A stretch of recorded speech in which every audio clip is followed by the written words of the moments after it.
Imensa variedade de recepções em sociedade. Elas mudam de título e de forma, mas são sempre as mesmas, no fundo e na maneira.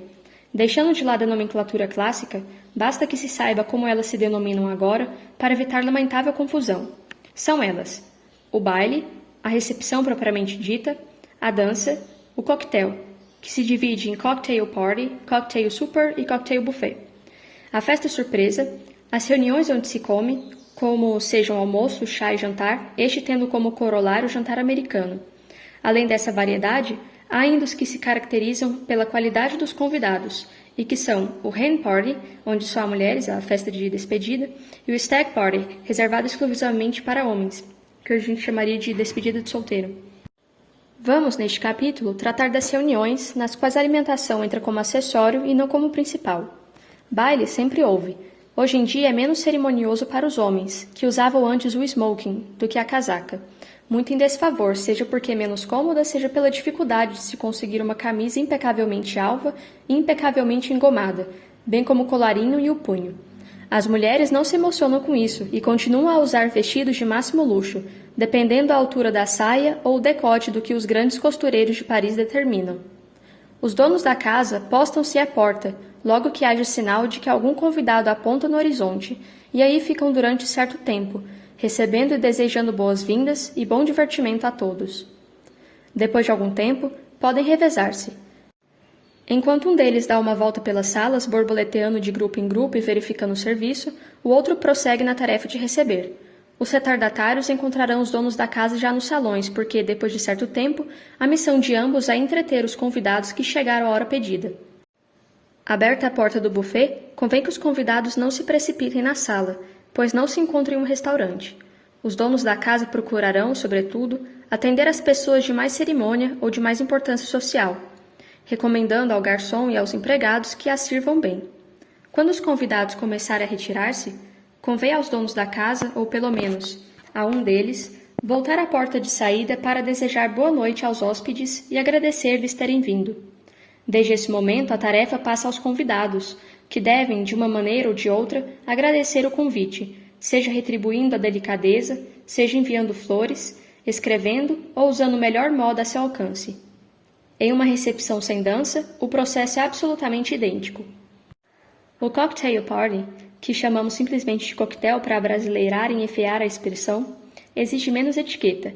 Os donos da casa, ainda que devam estar atentos à chegada dos convidados, não precisam fazer ponto à entrada deles.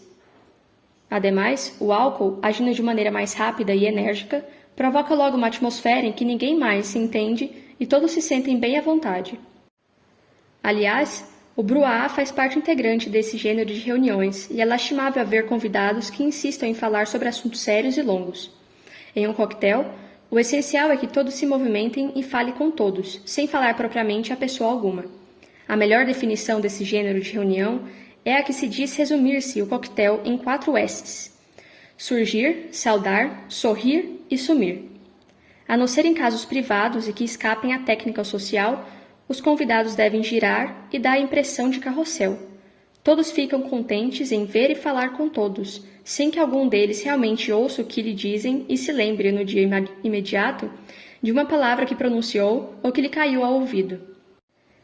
Assim, à primeira vista, parece brincadeira, mas não é. O coquetel resume-se a isso, e é um repousante de incalculável valor para os que deixam o escritório horas antes, cheios de preocupações e de planos para o dia imediato.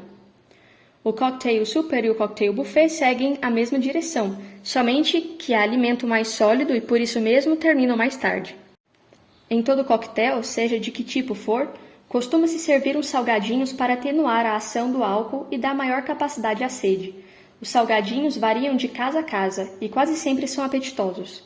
Gostaríamos somente de chamar a atenção dos anfitriões e convidados para os chamados salgadinhos de camarão, que deixam um hálito muito forte e desagradável, ao menos para quem não os come. Sobre os demais, e são inúmeros, não há restrição a ser feita. A festa surpresa é a maneira como um grupo de amigos íntimos, ou inimigos, obrigam um aniversariante a recebê-los ou um cidadão a dar uma festa que eles não teriam a coragem de fazê-lo sem esse expediente. Nesse caso, o importante é escolher o grupo que deverá invadir a propriedade alheia e distribuir a tarefa e a contribuição individual. Aos donos da casa tomada de assalto, Compete conservar o sorriso e acolher os inimigos com amabilidade e boa vontade, mesmo porque não há outro remédio. Os encontros que têm a mesa como base estão enfeixados em capítulo especial. Vamos dar algumas sugestões para as bebidas que se servem em reuniões desta espécie: champanhe seco e uísque. Estas são as bebidas usuais e que cobrem o gosto geral. Havendo muita gente, o champanhe virá servido em taças ou copos pequenos, e em uma grande bandeja de prata, se for possível. O uísque também vem servido, pois não seria possível outra maneira. É pena, porque há vários paladares. Uns preferem puro, outros só com uma pedra de gelo, outros com soda ou com água pura, sem contar a quantidade de pedras de gelo deste ou daquele bebedor. Mas outro qualquer sistema provoca confusão e deve simplificar a técnica nessas reuniões. Coquetéis também se servem, mas já perdem aquele sabor do aperitivo, que é preparado na hora e à vista de quem vai degustá-lo. Nas reuniões do meio-dia, o gin e tônica devem ser acrescentados à lista de bebidas. Quanto aos salgadinhos, as sugestões são sanduíches de vários tipos, sobretudo os picantes, como anchova e pasta de caranguejo, espetadinhos de filé e toicinho defumado, canapés de todos os gêneros, queijos fortes em várias formas, como biscoitos, bolinhos e sanduíches. Evitem-se o camarão, pelo hálito que provoca, e o amendoim, por causa da casca, que torna imediatamente sujo o ambiente.